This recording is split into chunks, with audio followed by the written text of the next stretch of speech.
Hello, everyone, and welcome to another episode of Autism Stories. I'm your host, Doug Bletcher, the founder of Autism Personal Coach.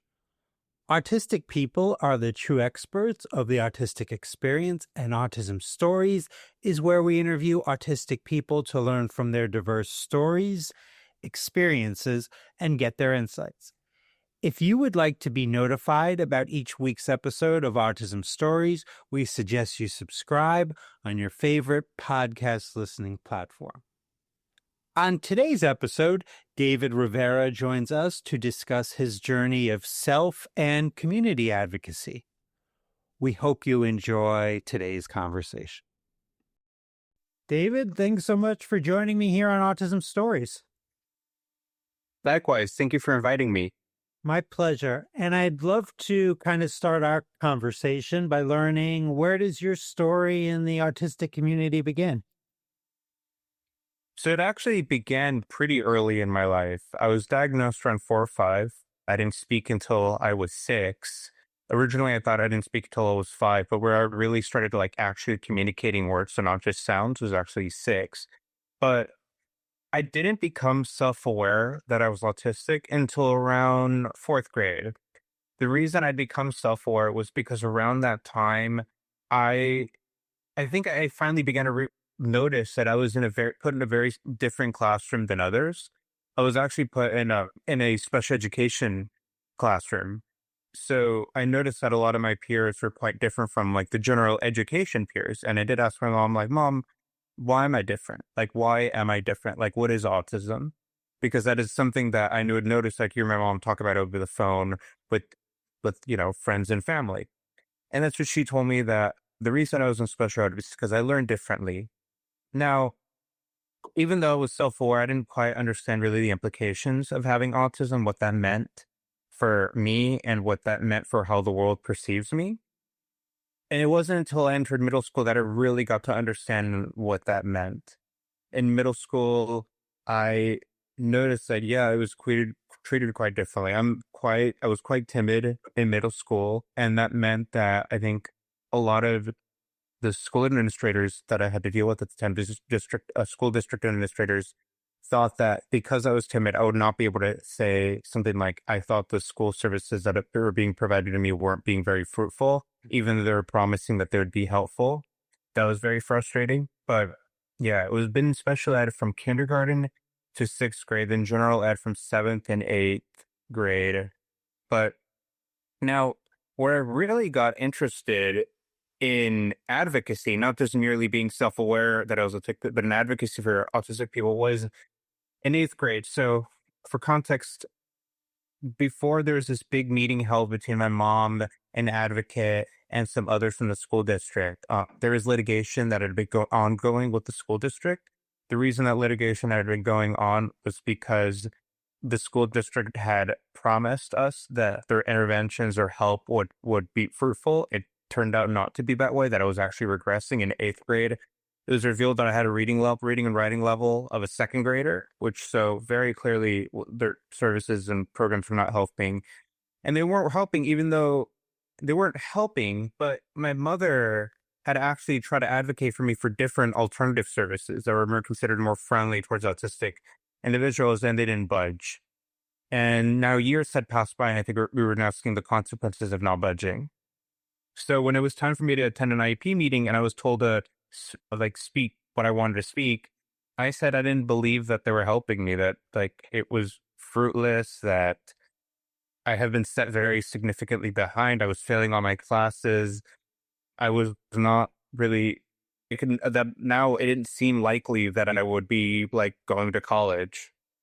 And that testimony that I gave in that IEP meeting became our silver bullet in the litigation against the school. Because now our lawyer was able to say, look, David has said that he doesn't believe the school district's helping him. The school district can't say well, David feels like it's helping him. That defense didn't work anymore. It was I gave the most unambiguous statement that said the school district services are not helping me. These traditional cookie cutter accommodations are not helping. We should try something new. And then because of my testimony and the result of the litigation ending in a settlement with the school district, paying for me to go to a private school for autistic students. I think it was at that other school that I was able to flourish.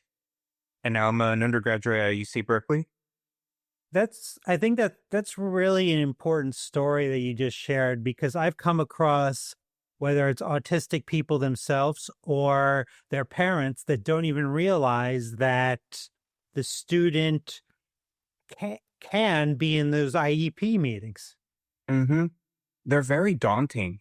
So that might be why a lot of parents will not invite like their kids, understandably so, because it is very daunting to see people 2 to 3 times your age trying to tell you that you're wrong. And when you're younger, I think likely to you're more likely to be influenced by others. And because you tend to think like, okay, the adults in schools are there to help you. So you might be more reluctant to, speak out against them in an IEP meeting and say, like, what you've offered me is not working. We need to try something new. And sometimes, litigation may not start until like high school. And maybe then things are a little too late to, fully like go back on track. I got very lucky though that it happened right before high school. I think that's why I was able to completely reverse course and not just like be at like, second grade reading level at eighth grade, but now be, you know, at the number one public school in the country. Right. Right. Hmm. You founded the nonprofit Autistic Mentoring Minds, which Hmm. provides mentoring to neurodivergent people. What have you learned about mentoring since forming Autistic Minds in 2022? Because I think mentoring is one of the most powerful things that we can have in our lives. So it's mentoring autistic minds, but it's okay. We get that a lot. It's all right. We got the idea. Yes, yes, we did. We did start in 2022 officially, but we also began unofficially in 2021.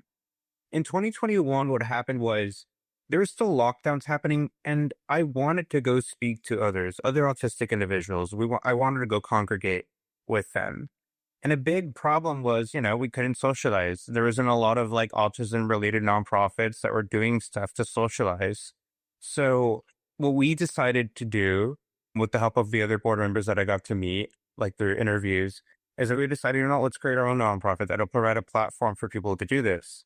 And around late December of 2021, that's when we had our first meeting and it was high attendance. I was quite surprised. It was actually because our Zoom meetings were actually quite low attendance at first. Now that's not the case, but at the time it was quite low attendance. And I was quite happy about that. And then 2022, we became an official nonprofit. And now the nonprofit's kind of grown a life of its own, 450 plus members strong here in California. There's a San Francisco group and a San Diego group. And yeah, no, it's grown quite a lot. Now, what I've learned about mentoring since we've started is that mentoring, I think, is very important for autistic people. I think it's really important for someone autistic to be able to talk to other people that are autistic, to get advice from other people that are autistic, because I think only autistic people can understand the experiences of other autistic people. I appreciate and love our neurotypical allies, but I understand my neurodivergent friends more than I do my neurotypical friends. I understand more where they're coming from. But that's one important thing I've learned, that it's very important to hear from people that have gone through the same experiences as you. I think their mentoring from them is substantially more valuable. But also is that talking to others that have gone through the same thing you've gone through and that have a similar background as you, I think it's more valuable. I think it's just been substantially more valuable, especially hearing from others like, hey, I was also in special ed. I want to say I also went in special ed for a significant portion of my life. I found it substantially easier to connect with them. And so that's something I've learned about mentoring. And I think I'm still learning about mentoring to this day. Like, I think I have something to learn from other autistic people as well. Autistic people can learn from other autistic people and their experiences. No doubt. And I wanted to ask you something that Mentoring Autistic Minds has been involved with recently, and that's helping to get Bill AB 951 signed in California. Certainly. AB 951, from what I understand, banned insurers from requiring obtaining new diagnostic assessments of autism to keep receiving behavioral health care. So, when you think about advocacy work, what are some of the things that Mentoring Autistic Minds is working on, maybe now and hopefully in the future?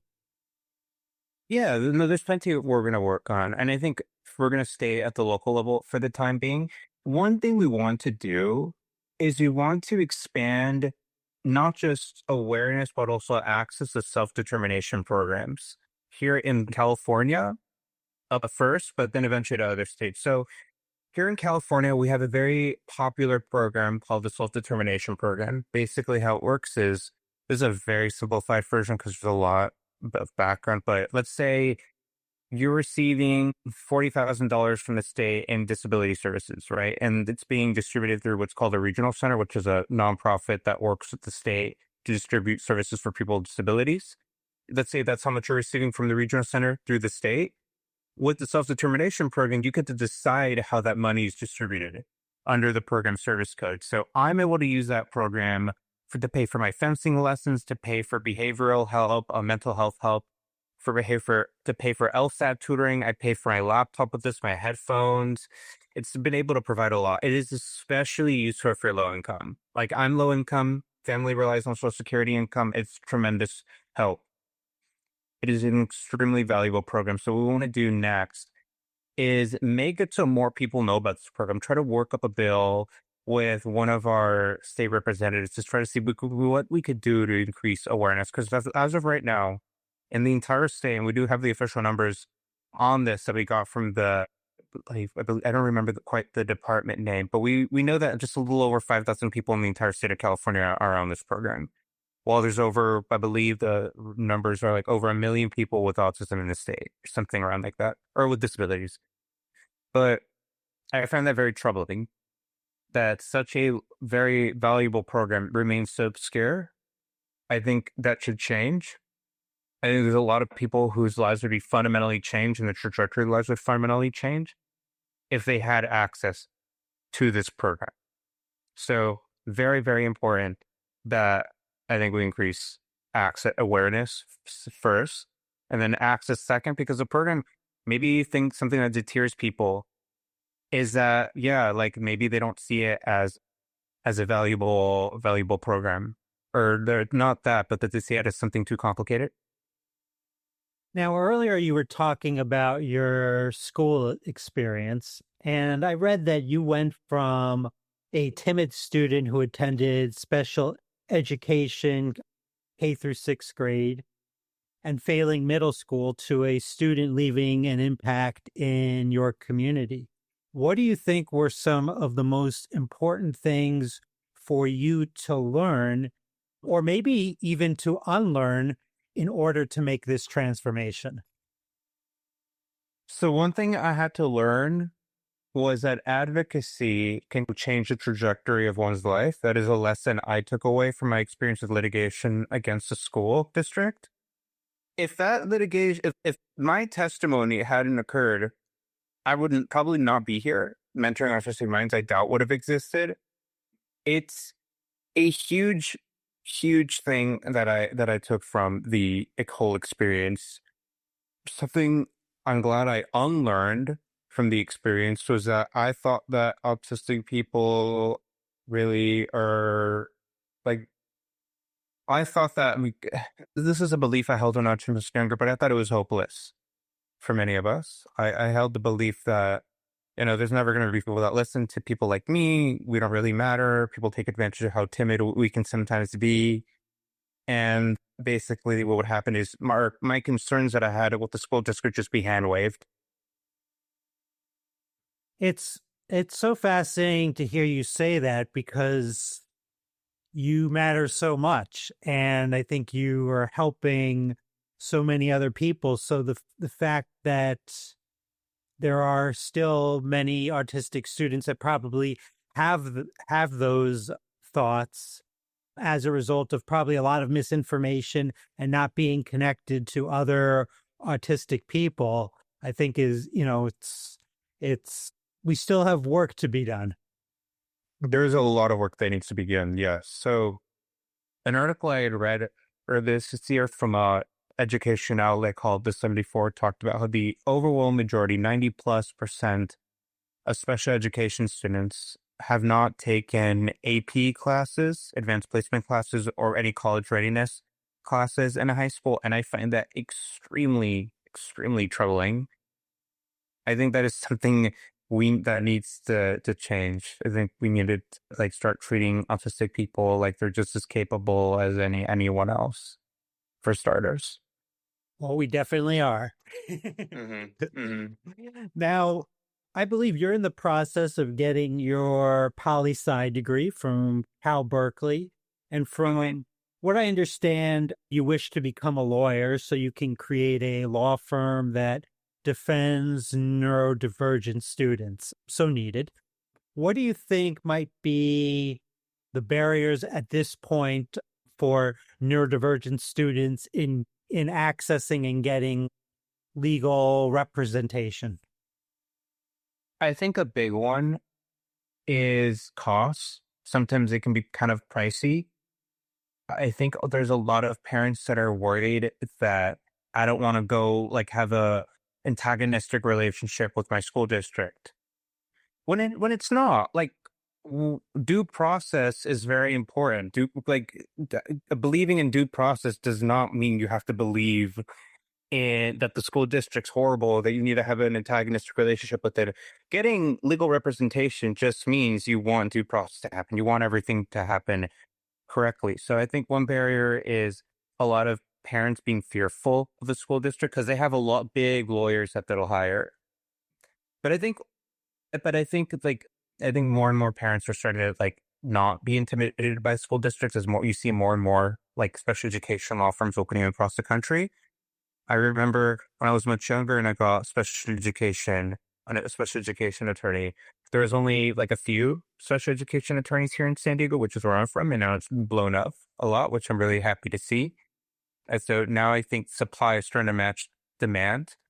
Another thing that is seen as a legal barrier, but I don't think actually is, but I think it's really important that your listeners know about is that a lot of times, yeah, it is costs, but also know that sometimes school districts may be able to pay for it. That's the thing people don't know.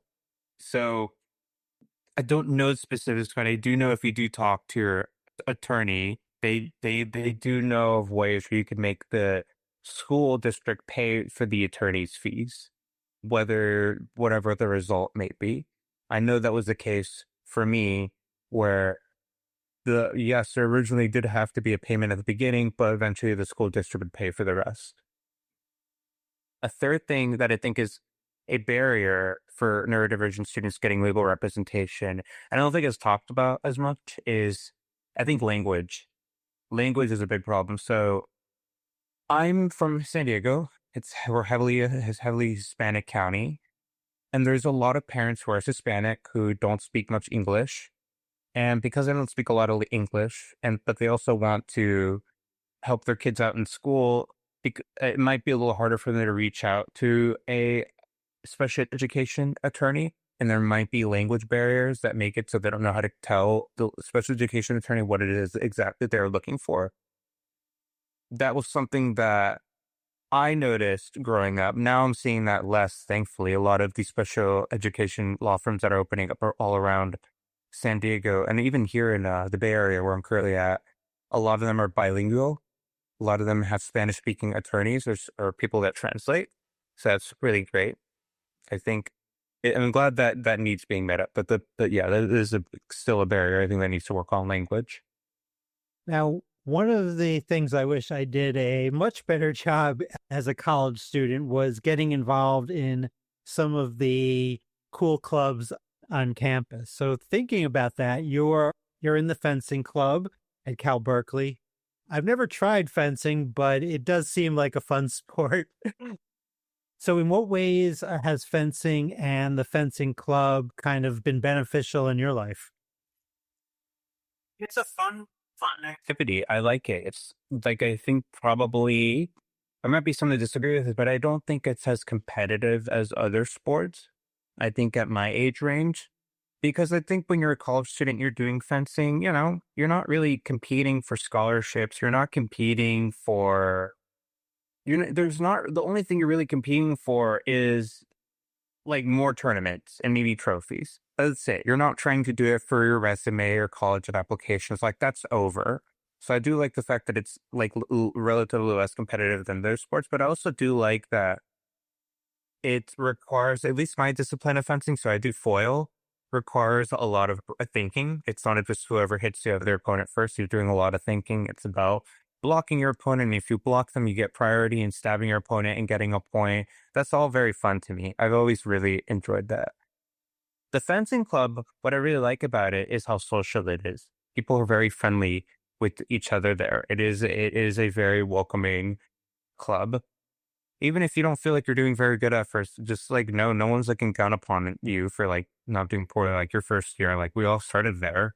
Fencing, as I've said before, is like fencing skills are like growing your fencing skills is like growing out your hair. You're not gonna notice until a long time any change. It can be very frustrating at first, like seeing a year or two go by and you're still losing 0-5, but you'll notice a change eventually.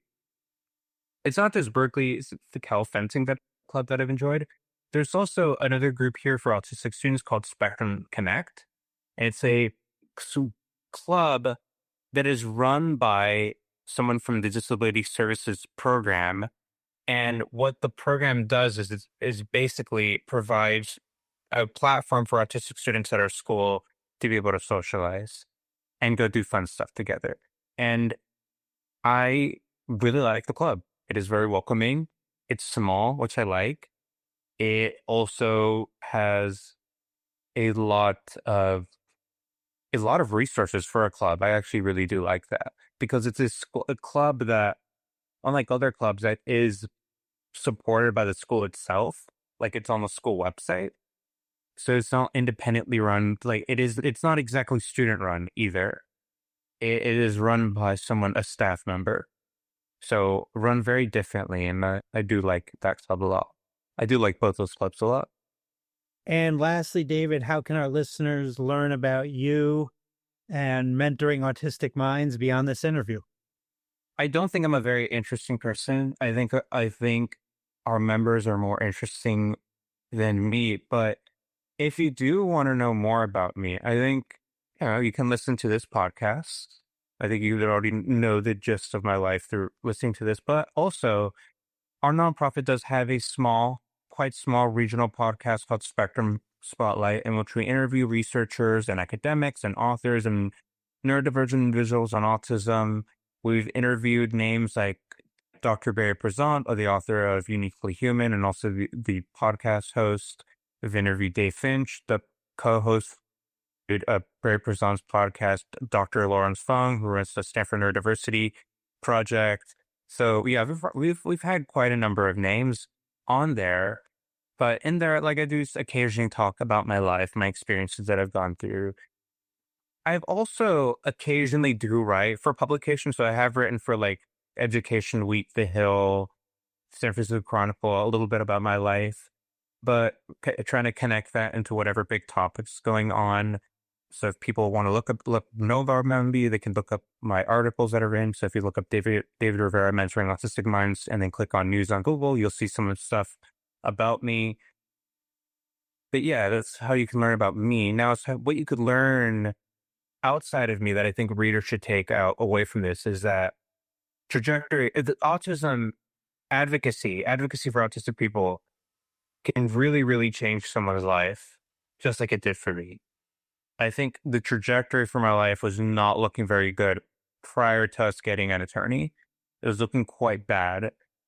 It wasn't looking like I was going to be college bound ever, and it didn't look like I was actually going to even get the credits for high school necessary. And it was quite sad. It didn't seem that way despite me putting in effort. I was always, always, always putting in the effort in my classes, and it never had to do with me being lazy or anything like that. And you know how I know that it wasn't that? Because look where I'm at now. This is being here is a testament to how important advocacy for me was. It showed to the school district that their argument that I just simply didn't care about the work, which, yes, was an actual argument they had made, was just not true. It is now pretty conclusive to me, pretty obvious to me that that never was the case. That it never was that I didn't care about the school. My attorney didn't buy that. My mother didn't buy it. And because they didn't buy it and they advocated for me, I'm now in a much, much, much better place. I love hearing that, and I love talking with you today, David. Thanks so much for joining me here on Autism Stories.